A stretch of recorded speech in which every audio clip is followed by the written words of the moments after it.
Sir. Good evening. Hello everyone. आज का जो हम लोग का सेमिनार है वो यू, यूनिफॉर्म सिविल कोड से जुड़ा हुआ है।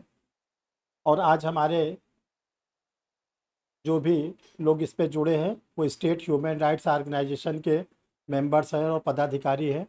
और इसके साथ साथ एक ऐसा वर्ग भी जुड़ा हुआ है जो जुडिशरी की तैयारी कर रहा है, जो लॉ ग्रेजुएट है, और वे हैं परीक्षा रिफ्रेशर लॉ क्लासेस के स्टूडेंट। आप सभी लोगों का आज हम इस चैनल पर बहुत ही स्वागत करते हैं। और आप लोगों के बीच में इस टॉपिक पर हम अपना विचार रखते हैं, आप लोग को बताने की कोशिश करते हैं कि जो आज हमारे पूरे देश में चर्चा का विषय है समान नागरिक संहिता, जिसको हम लोग कहते हैं यूनिफॉर्म सिविल कोड, ये क्या होता है और ये बनने में क्या अड़चन आ रही है, इसका क्यों कुछ राजनीतिक दल विरोध भी कर रहे हैं, सरकार इस पर क्यों विधेयक लाकर कानून का रूप देना चाहता है, अगर ये कानून बन जाता है तो क्या इससे बेनिफिट होंगे, नहीं बन पाता तो क्या इसके डिमेरिट होंगे। राहुल रावत, मोबाइल को म्यूट करिए। राहुल रावत, मोबाइल को म्यूट करिए, डिस्टर्ब ना होने पाए। इसी पर हम लोग देखिए डिस्कशन करेंगे। तो परीक्षा रिफ्रेशर लॉ क्लासेस के स्टूडेंट तो सर को जानते ही रहते हैं। जो लोग स्टेट ह्यूमन राइट्स से जुड़े हुए हैं उनको हम बताना चाहते हैं कि देखिए हमारा नाम हर्षबिहारी श्रीवास्तव है और स्टेट ह्यूमन राइट्स जो ऑर्गेनाइजेशन है जिसके चेयरमैन डॉक्टर अरविंद सिंह जी हैं, उसमें लीगल हेड का जो दायित्व है मुझे दिया गया है। और मैं बहुत ज़्यादा टाइम तो नहीं दे पाता अपनी व्यस्तता के कारण, लेकिन जब ज़रूरत होती है ज़रूर टाइम देते हैं। जब देखते हैं कि बहुत ज़्यादा ज़रूरत है तो अपने सारे काम को रोक के आप लोगों के बीच में हम बराबर आते रहते हैं।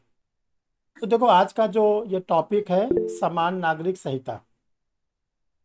देखिए जो समान नागरिक संहिता है जिसको हम लोग कहते हैं यूनिफॉर्म सिविल कोड, ये तो कॉन्स्टिट्यूशन में है ही है, आर्टिकल नंबर 44 में। लेकिन ये आया कहाँ से, इसका क्या हिस्टोरिकल बैकग्राउंड है, ऐतिहासिक पृष्ठभूमि है, और एक एक करके हम लोग इसको समझेंगे।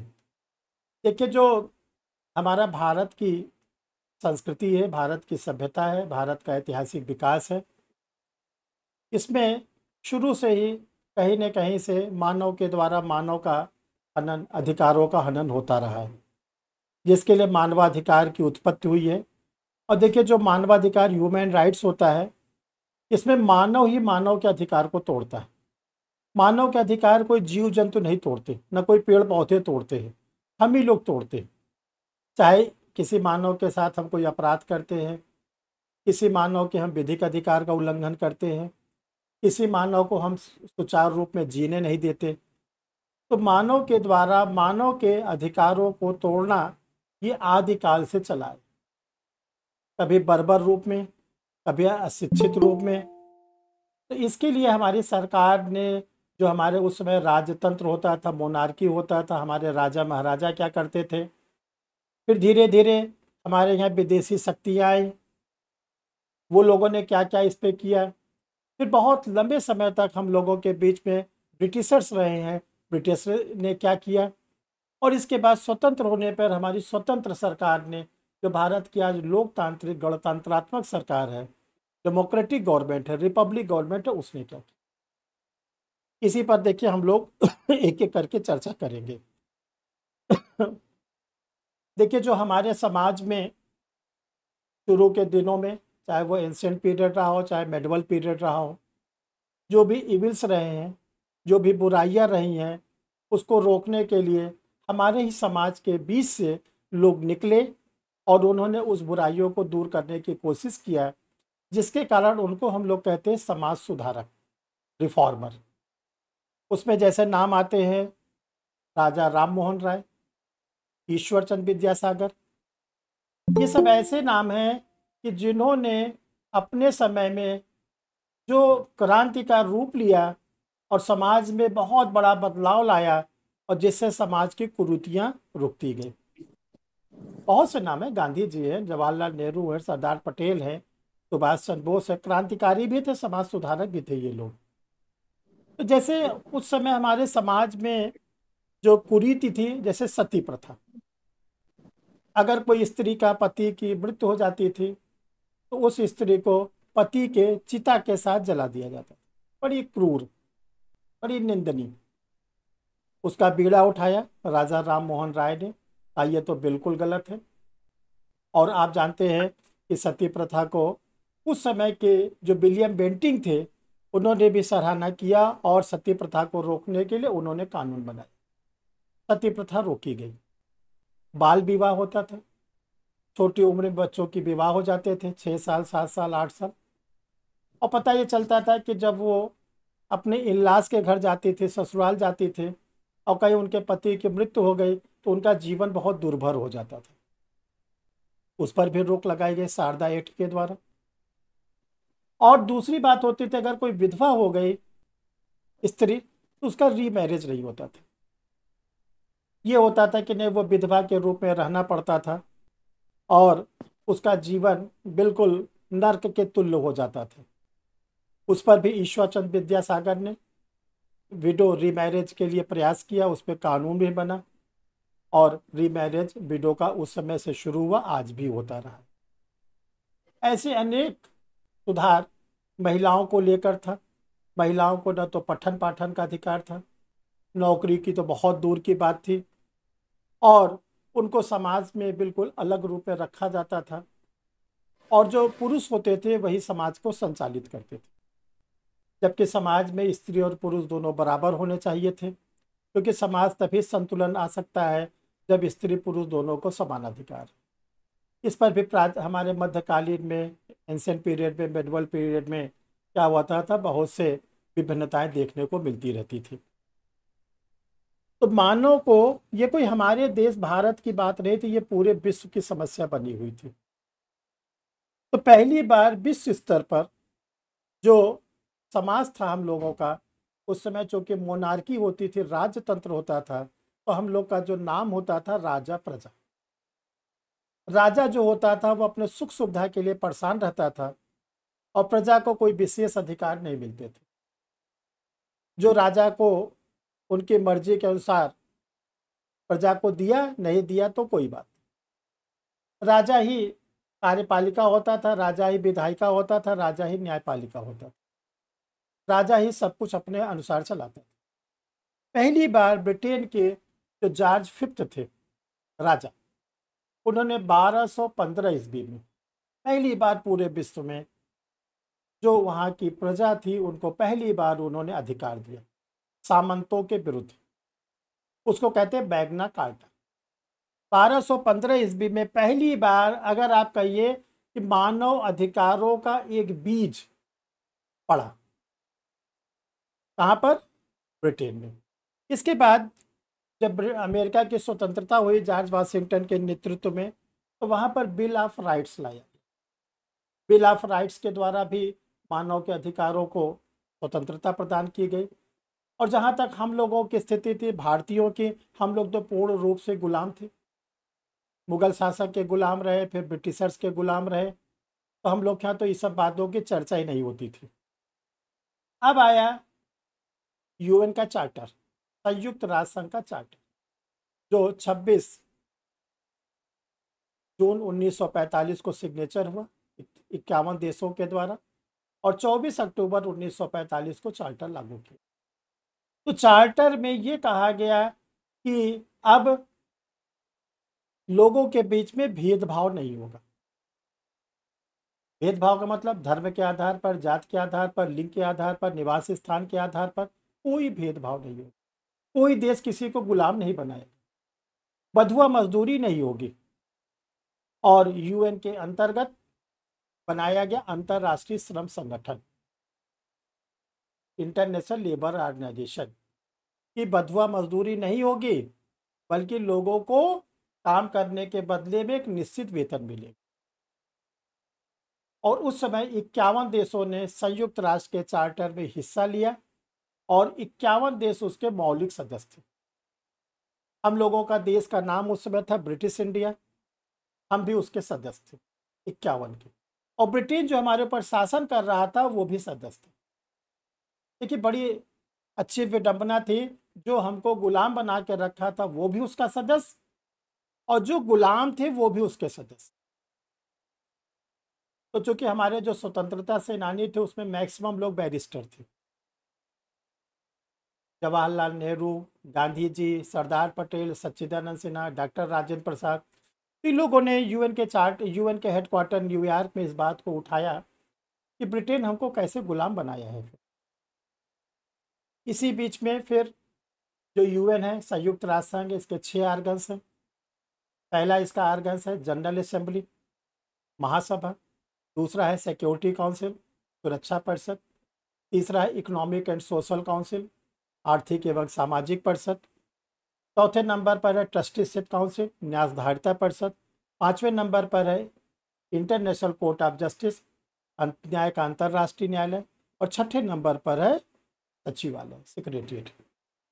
इसमें से जो फर्स्ट आर्गन है जिसका नाम है जनरल असेंबली, जनरल असेंबली ने 10 दिसंबर 1948, नोट कर लीजिएगा, मोस्ट इंपॉर्टेंट डेट, 10 दिसंबर 1948 को जनरल असेंबली ने एक डिक्लेरेशन पास की। इसका नाम था universal declaration of human rights. अब मानव अधिकार विधिक रूप में, कानून के रूप में पूरे विश्व के लिए लागू किया गया। Universal declaration of human right, मानवीय अधिकारों की सार्वभौमिक घोषणा।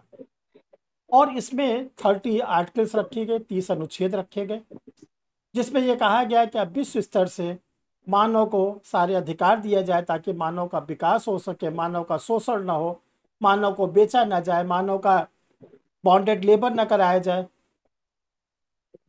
उसी समय हमारा संविधान जो था वो बनने जा रहा था। जब हमारा संविधान अंडर प्रोसेस में आया तो हमारे जो संविधान के निर्मातागण थे, बनाने वाले लोग थे, उन्होंने यूएन चार्टर की बातों को कॉन्स्टिट्यूशन में रखा।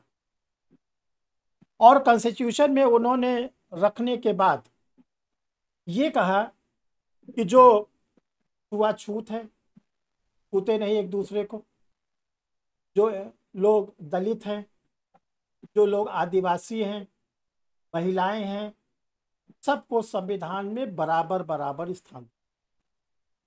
और हम लोगों का संविधान जब 26 जनवरी 1950 को लागू, डॉक्टर अंबेडकर चाहते थे कि अब हमारे देश में नाम दे दिया गया है, राजा प्रजा खत्म हो गया, हमारे देश में नाम दिया गया सक्षम सरकार और नागरिक। और आप लोग जानो, जो लोग लॉ के नहीं भी जानकार है, नहीं स्टूडेंट है, वो भी जान ले कि आज के समय में सारा अधिकार दिया गया है नागरिकों को। हम ही नागरिक सक्षम सरकार बनाते हैं और जब जरूरत होगी हम नागरिक उस सक्षम सरकार को हटाएंगे। इसीलिए जो हमारे सक्षम सरकार होती है उसको हर 5 वर्ष में सामना करना पड़ता है आम चुनाव का। तब संविधान निर्माताओं ने ये निर्णय लिया कि 2 बातों को, एक तो डॉक्टर अंबेडकर ये चाहते थे कि जो चीज़ हम अपने नागरिकों को तुरंत दे सकते हैं उसको तो उन्होंने दे दिया मौलिक अधिकार के रूप में, फंडामेंटल राइट के रूप में, पार्ट 3 इंडियन कॉन्स्टिट्यूशन। संविधान के भाग 4 में उन्होंने, डॉक्टर अंबेडकर ने हम लोगों को दे दिया फंडामेंटल राइट के फॉर्म में। तो लोगों का मोबाइल जो है ऑन है। एक क्या, वतेंद्र सिंह जी क्या नाम है आपका, जरा से आप मोबाइल को म्यूट करिए। हाँ अरविंद जी, थोड़ा सा मोबाइल को म्यूट कर लीजिए। हाँ हाँ चलिए, चेयरमैन साहब का बहुत बहुत स्वागत आज की सभा में। अब देखिए, थैंक यू। अब आया कि जो हमारे यहाँ एक दूसरी समस्या थी। समस्या ये थी कि लोग, जो भारतीय लोग थे, वो अपने पर्सनल लॉ से बंधे हुए थे, वैयक्तिक विधि से। हिंदू अपनी हिंदू विधि से बंधा हुआ था, मुस्लिम अपने मुस्लिम विधि से बंधा हुआ था। अब ये क्वेश्चन ये आया कि भारत में जो कानून बने वो एक समान कैसे बने।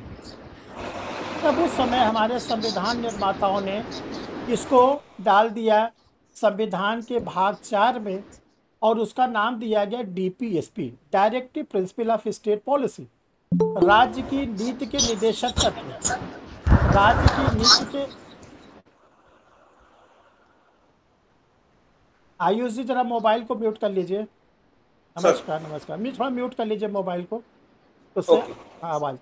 Thank you thank you. तो देखिए जरा ध्यान से देखिए, अब क्या हुआ कि जो चीज़ें फंडामेंटल राइट के अंतर्गत रहती है उसको भारत का कोई भी नागरिक अधिकार के रूप में स्टेट से मांग कर सकता है, और स्टेट नहीं देगा तो उसके लिए हम बाकायदा रिट ला सकते हैं कॉन्स्टिट्यूशन के आर्टिकल 32 में।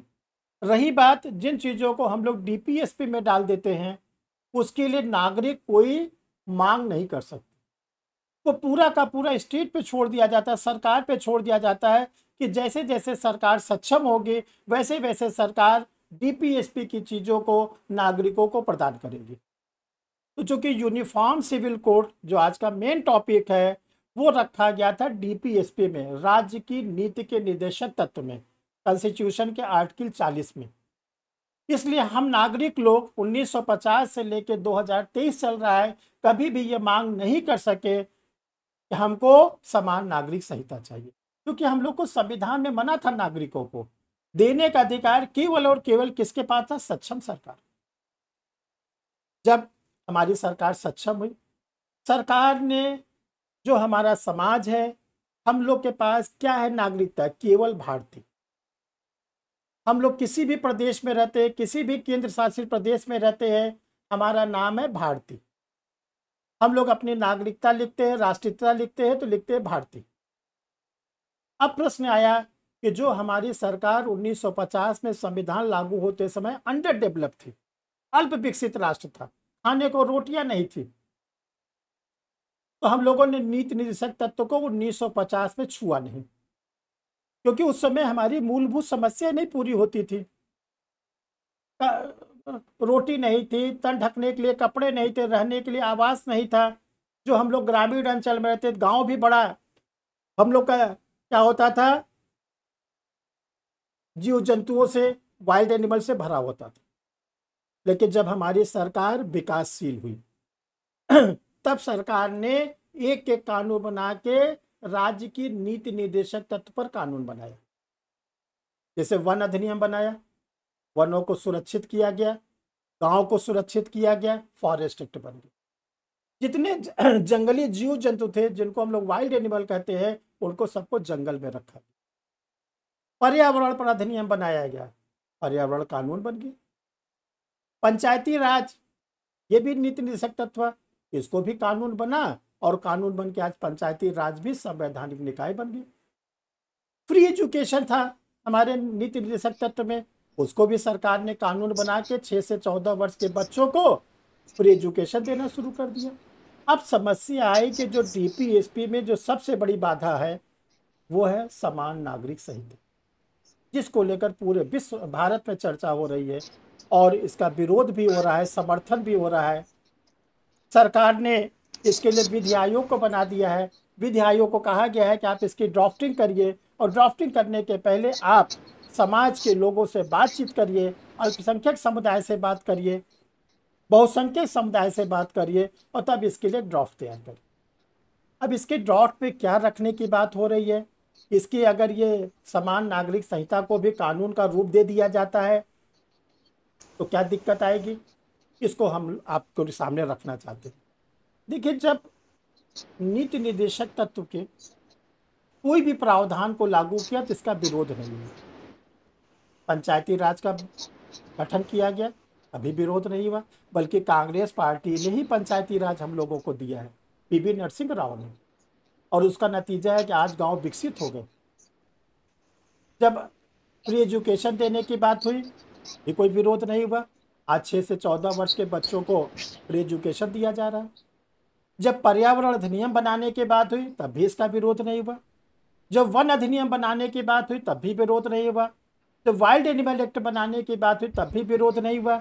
लेकिन जब आज समान नागरिक संहिता बनाने की बात हो रही है, यूनिफॉर्म सिविल कोड बनाने की बात हो रही है, तो क्यों विरोध हो रहा है? ये आज का सबसे महत्वपूर्ण क्वेश्चन। देखिए, समान नागरिक संहिता में क्या होता है कि आप हिंदू हो, मुस्लिम हो, सिख हो, ईसाई हो, कुछ भी हो, समान कानून। बराबर कानून।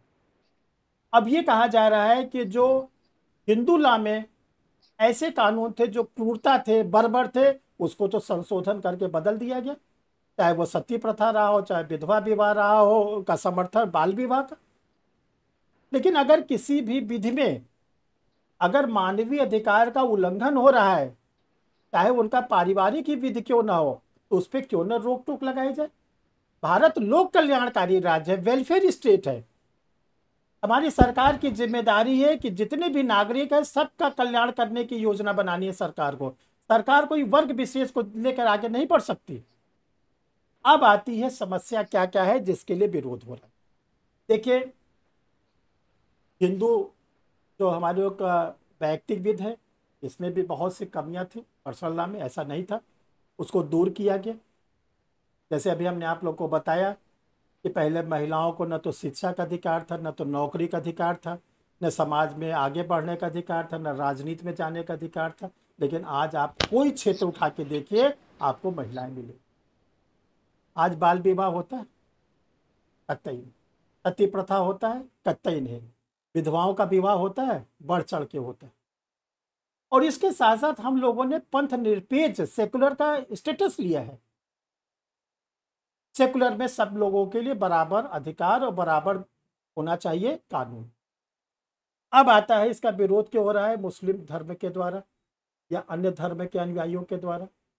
मुस्लिम धर्म में जो उनका पर्सनल लॉ है उसमें कुछ बातें हैं, जैसे इद्दत। उसमें दूसरा जो मैटर आता है जिसको हलाला कहा जाता है, वो भी एक समस्या है। तीसरा मेहर है, डावर है, वो भी समस्या है। तो सरकार वर्तमान समय में ये चाहती है, और सरकार को ये अधिकार जो ड्राफ्ट करने का मिला हो ये संविधान में मिला है, डॉक्टर अंबेडकर ने दिया है। ये नहीं कि वर्तमान की सरकार अपना कोई विशेषाधिकार यूज कर रही है। ये तो संविधान के अनुच्छेद नंबर 44 में ये दिया गया था कि जब सरकार सक्षम होगी तो देश के लिए समान नागरिक संहिता बनाएगी। और ये अधिकार किसने दिया है? ये किसी राजनीतिक पार्टी ने दिया है, ये अधिकार डॉक्टर अंबेडकर ने दिया है। तब ये कहा गया कि अब सरकार इस पर कानून बनाना चाहिए, जैसे जनसंख्या नियंत्रण। सोचिए, हम लोग चाइना से आगे हो गए। बच्चों को क्या रोजगार मिलेगा, क्या रोटी मिलेगी, क्या आवास मिलेगा, कैसे मानवीय अधिकार होगा? क्या आप लोग सच्चे दिल से सोचिए, जितने लोग रोजगार की लाइन में लगे सबको रोजगार मिलेगा? रोजगार डियर स्टूडेंट है ही नहीं है। खाना मिलेगा? बिल्कुल नहीं मिलेगा। आवास मिलेगा? बिल्कुल नहीं मिलेगा, है ही नहीं है। तब ये सरकार ने निर्णय लिया कि सबसे पहले उन कुरीतियों को दूर किया जाए जिससे समाज में संतुलन आ सके, समाज का विकास हो सके। जब समाज का विकास होगा, ध्यान रखिएगा, तब जिले का विकास होता है, राज्य का विकास होता है, देश का विकास होता है, सरकार सक्षम होती है। और जब समाज में कुरीतियां रहती है तो कभी भी न देश का विकास होता है, न राज्य का विकास होता है, न जिले का विकास होता है। तो देखिए क्या क्या है, जैसे मैं आप लोग को एक लीगल बता, इद्दत। इद्दत एक ऐसी अवधि होती है, ये मुस्लिम महिलाओं के लिए है।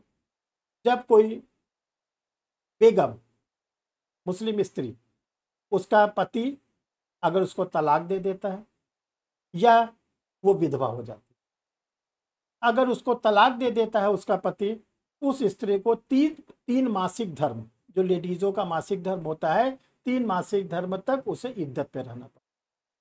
यानी 3 मासिक धर्म तक वो घर के बाहर नहीं निकलेगी, कोई श्रृंगार नहीं करेगी, रीमैरिज नहीं करेगी, किसी पुरुष से मिलेगी नहीं। और कहीं अगर उसका उसका वो विधवा हो गई तो 4 महीने 10 दिन तक उसे इद्दत पे रहना पड़ा। ये एक चीज उसमें रखी गई। दूसरी बात, हलाला। अगर किसी मुस्लिम स्त्री को उसके पति ने तलाक दे दिया, तलाक देने के बाद अभी हमने आपको बताया कि उसको जाना पड़ेगा इद्दत में, 3 मासिक धर्म। इद्दत की अवधि खत्म हो गई। अगर उसकी इच्छा होती है कि हम रीमैरिज कर लें, फिर से अपना जीवन यापन करें, फिर से हम अपने जीवन को आगे बढ़ाएं, तो उसके लिए कहा गया है कि वो किसी दूसरे पुरुष से विवाह करे, दूसरे पुरुष से विवाह करे। ठीक है, चलो। और अगर इस बीच में पहले पति से वो समझौता होता है, पहला पति उसको रखना भी चाहता है, वापस आना चाहता है, तो दूसरा जो पति है उससे निकाह करे, निकाह करने के साथ सेक्सुअल इंटरकोर्स करे, फिर उसको तलाक दे, तलाक के बाद इद्दत के बाद व्यतीत करे, तब जाके वो कहीं अपने पहले पति के साथ रह सकते। फिर ये कहा गया है कि जब निकाह होता है तो मेहर की डिमांड करना मस्ट है। मेहर एक पार्ट है। मेहर मतलब डाउरी। हमारे भारत में बना है दहेज प्रतिषेध अधिनियम, डाउरी प्रोविजंस एक्ट। न लड़का वाला दहेज लेगा, न लड़की वाला दहेज देगा, न दहेज की मांग की जाएगी। दहेज लेना, दहेज देना, दहेज की डिमांड करना, तीनों दंडनीय अपराध। लेकिन जो निकाहनामा होता है, निकाह के समय मुस्लिम स्त्रियों को पाठ है, आपको डावर लेना पड़ेगा अपने होने वाले शौहर से। तो कहीं ये दहेज प्रतिषेध अधिनियम का उल्लंघन नहीं है? ये भी प्रॉब्लम है। स्त्रियों को ये कहा जा रहा है कि उनको भी शिक्षा दिया जाए। अगर आप सर्वे करिए तो देखिए जो अल्पसंख्यक समुदाय की स्त्रियां हैं उनमें शिक्षित जो शैक्षणिक स्तर है थोड़ा सा कम है। अगर वो भी पढ़ लेंगी, एक अच्छी माँ बनेंगी, वो भी अपने बच्चे को प्राथमिक शिक्षा दे पाएंगी। जब माँ शिक्षित होती है तो उनकी संतानें जो होती हैं वो शिक्षित होती हैं, उनकी संतानें और आगे बढ़ती। और अगर माँ शिक्षित नहीं होती तो माँ वही चीज़ बताती रहती है जो उसको अपने माता से, अपने नानी से, अपने दादी से सुनने को मिला था। अगर मान लीजिए माँ शिक्षित नहीं है तो बच्चे को क्या बताएगी? ये बताएगी कि देखो ऐसा है, बिल्ली रास्ता काटे तो आगे मत जाना, नहीं तो गिर जाओगे, मर जाओगे। देखो पीपल के पेड़ में चुड़ैल रहती है, वहां मत जाना। तो बच्चा इस सब कुंठित बातों से इतना पीछे हो जाएगा कि आज साइंस एंड टेक्नोलॉजी का युग है, ग्लोबलाइजेशन का युग है, वो बच्चा कहाँ स्टैंड कर पाएगा। इसलिए कहा गया कि स्त्रियों को तो शिक्षित होना बहुत जरूरी है। आज देखिए महिलाएं शिक्षित हैं और इसका नतीजा ये है कि आप किसी भी फील्ड में उठाकर देखिए, चाहे वो राजनीति का फील्ड हो, चाहे वो न्यायिक सेवा हो, चाहे वो पुलिस सेवा हो, चाहे वो प्रशासन की सेवा हो, चाहे वो शिक्षा की सेवा हो, कौन सा ऐसा क्षेत्र बचा है जहां नारी आगे नहीं आई है? और आगे ही नहीं आई है बल्कि उसने अपने को साबित भी किया कि हम योग्य। सोचिए, जिसमें पहले लोग प्लेन में नहीं बैठ पाते थे, हवाई जहाज सपना होता था, आज पायलट महिलाएं हैं। हवाई जहाज को उड़ा के आपको एक देश से दूसरे देश ले जा रही हैं। आज आपके टीचर लेडीज है जो आपको ज्ञान दे रहे हैं, जिसके बल पर आपका भविष्य संवर रहा है। तो इसी चीज के लिए सरकार चाहती है कि देखो कुछ नहीं है, आप जनसंख्या का नियंत्रण, वरना हम लोग तो विश्व में नंबर 1 पर आ ही गए, चाइना को भी पीछे छोड़ दिए। आगे क्या विचार है, क्या आप सोच रहे हो? ये सोचने विषय है। एक तो ये बहुत जरूरी है। दूसरा ये है कि जो कुरीतियां हैं वो जरूर दूर हो। जब कुरीतियां दूर होगी तो क्या होगा? समाज में संतुलन आएगा। और जब समाज में संतुलन आएगा, बौद्धिक विकास होगा। जब बौद्धिक विकास होगा, हम उस अपने प्रतिभा को दिखा पाएंगे। और जब हम प्रतिभा को दिखा पाएंगे तो देश का नाम होगा, राष्ट्र का नाम होगा। और तब भारत क्या हो जाएगा? वही स्थिति आ जाएगी जो हम लोग इतिहास के पन्नों में पढ़ते हैं कि भारत एक क्या था? सोने की चिड़िया। पढ़ते हैं, हम लोगों ने तो देखा नहीं, आप भी सुनते हैं, हमने भी सुना। लेकिन अगर ऐसा होता है, हम लोग तो बहुत विकसित हो गए हैं अन्य देशों की तुलना में, थोड़ा सा अगर इस देश दृष्टि में भी हम आ जाएंगे और सब लोग समाज की मूल धारा में आ जाए, जब सब लोग समाज की मूल धारा में आ जाएंगे तो देश क्या हो जाएगा? विकसित हो जाएगा। इसी चीज के लिए केवल समान नागरिक संहिता को ड्राफ्ट करके कानून का दर्जा दिया जा रहा है, ताकि लोग वित्त के दायरे में आ जाएं, उसको माने। क्योंकि देखो, जो चीज वित्त के दायरे में नहीं आती उसको हम मानते नहीं, और तो और जो चीज वित्त के दायरे में उसको भी हम तोड़ते रहते हैं। चोरी करना दंडनीय अपराध है, बचपन से हम लोग सीख रहे हैं। क्या चोरी बंद हो गई? लेकिन कम से कम भय तो है, चोरी करेंगे तो पकड़े जाएंगे। तो इसके लिए ही समान नागरिक संहिता का कानून का ड्राफ्ट लाया जा रहा है। और ये बहुत ही अच्छी पहल है। इसका आप संवैधानिक पहलू देखिए, इसका आप जो है जो विरोध हो रहा है उस ओर बिल्कुल ध्यान न दें, क्योंकि लोकतंत्र में क्या होता है, हम लोग बचपन से देख रहे हैं, लोकतंत्र में दो चीज़ें होती है, एक सत्तारूढ़ दल होता है, रूलिंग पार्टी होती है, एक अपोजिशन होता है। जब जिसकी सरकार रही है, चाहे वो नेहरू जी की सरकार रही हो, इंदिरा जी की सरकार रही हो, जिसकी भी सरकार रही हो, आज मोदी जी की सरकार है, जो विपक्ष में होता है वो सत्तारूढ़ दल का विरोध करता है, क्योंकि विपक्ष का काम ही होता है कि सत्तारूढ़ दल का विरोध करना। लेकिन हम लोग चूंकि क्या है, शिक्षित वर्ग से आते हैं, बुद्धिजीवी वर्ग से आते हैं, हमारे ऊपर समाज का बहुत बड़ा दायित्व होता है। हमको वो चीज़ सोचना है कि क्या इसका जो असर है वो भारतीयों के लिए लाभकारी है या ये हानिकारक है। तो इसका मेरा जो व्यक्तिगत विचार है, हम ये नहीं कह रहे कि सबका विचार होना चाहिए, एक शिक्षक होने के नाते, इतने दिन से पठन पाठन से जुड़े होने के कारण हमारा जो व्यक्तिगत विचार है वो हमने आपके सामने रखा है कि अगर ऐसा होता है तो जो राष्ट्र है, जब सब लोग समाज की मूल धारा में चलेंगे, धर्म के आधार पर, जाति के आधार पर कोई भेदभाव नहीं करेंगे, तो राष्ट्र का ही विकास होगा, और राष्ट्र का विकास होगा ऑटोमेटिक हम लोगों का विकास। आप लोगों में से अगर किसी को कुछ पूछना हो, किसी टॉपिक पर कोई चीज़ डाउट हो, तो आप लोग पूछ भी सकते हैं। ये हमारा अपना विचार था, ठीक है, इसलिए हमने आप लोग के सामने रखा। अभी ये यूट्यूब पर भी जाएगा वीडियो, और पूरे विश्व में यूट्यूब का वीडियो जाता है।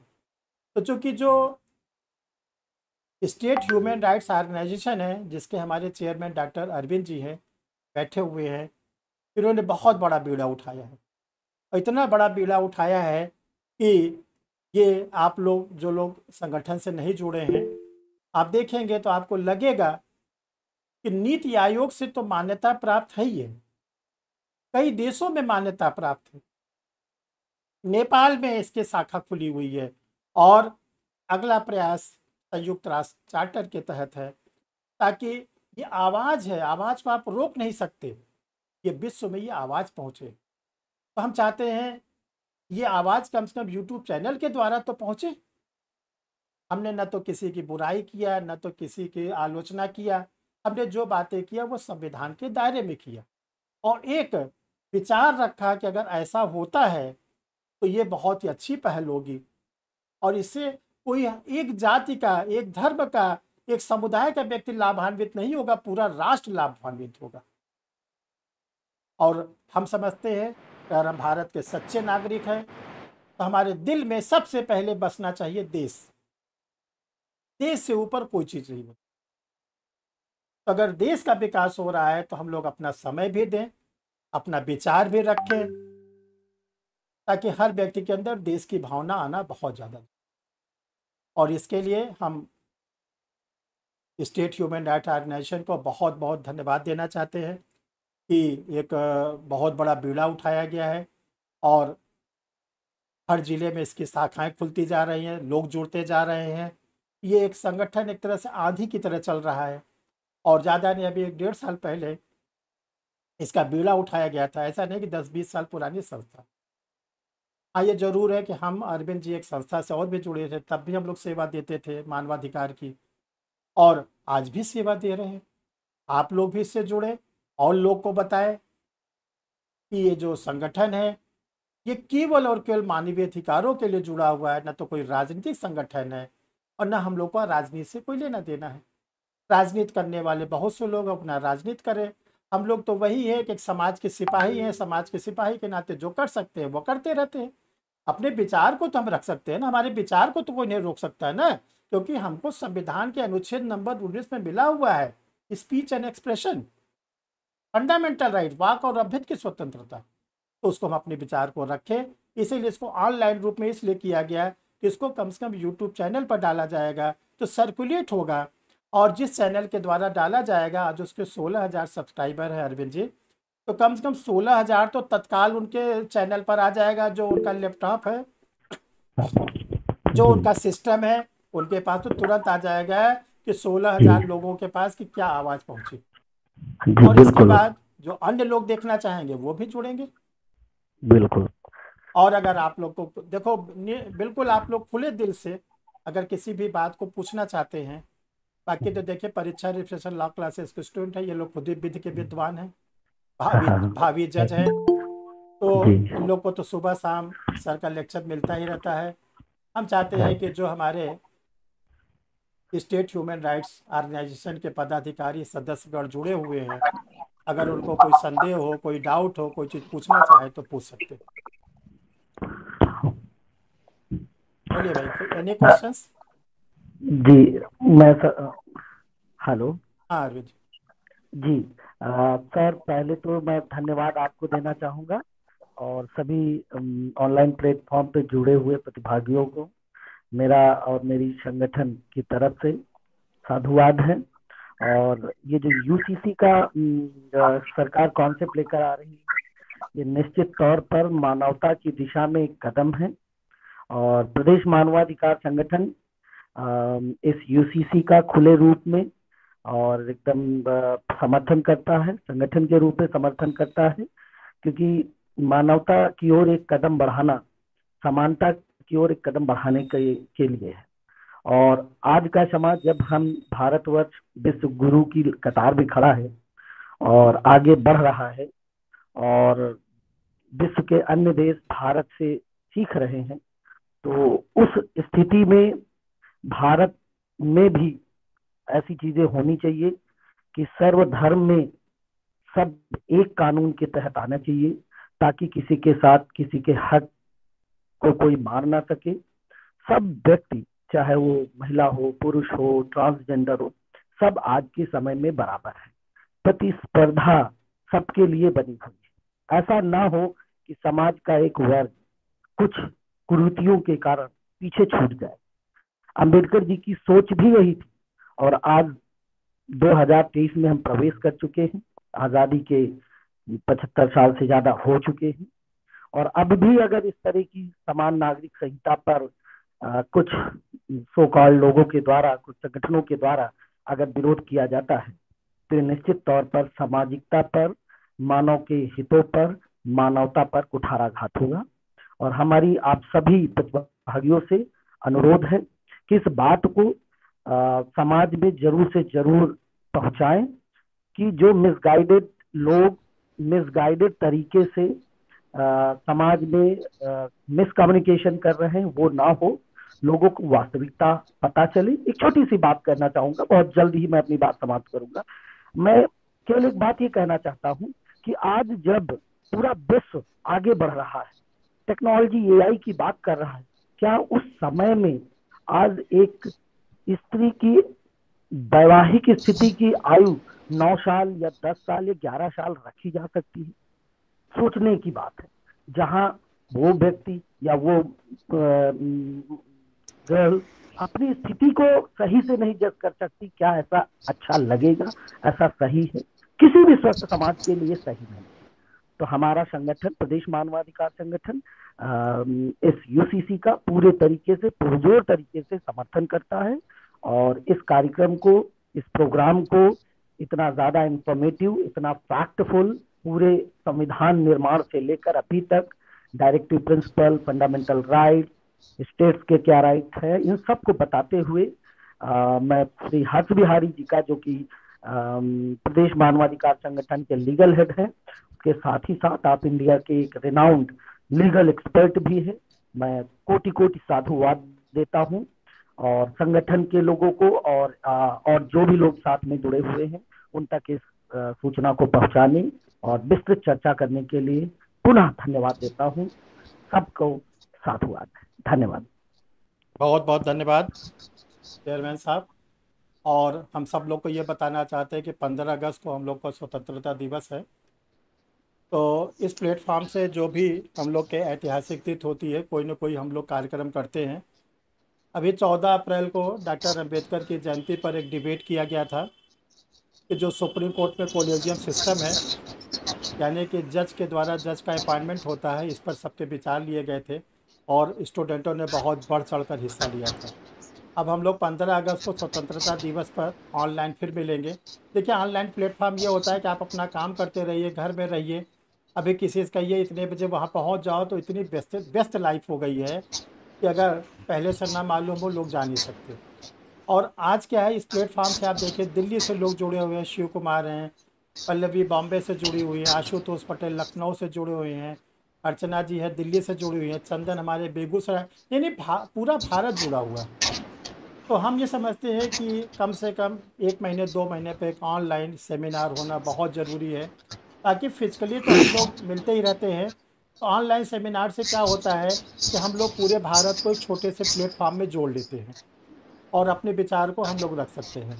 अब हम लोग अगली जो तारीख रहेगी वो 15 अगस्त को हम लोग मिलेंगे, अपना सुबह हम लोग झंडारोहण वगैरह का कार्यक्रम कर लेंगे।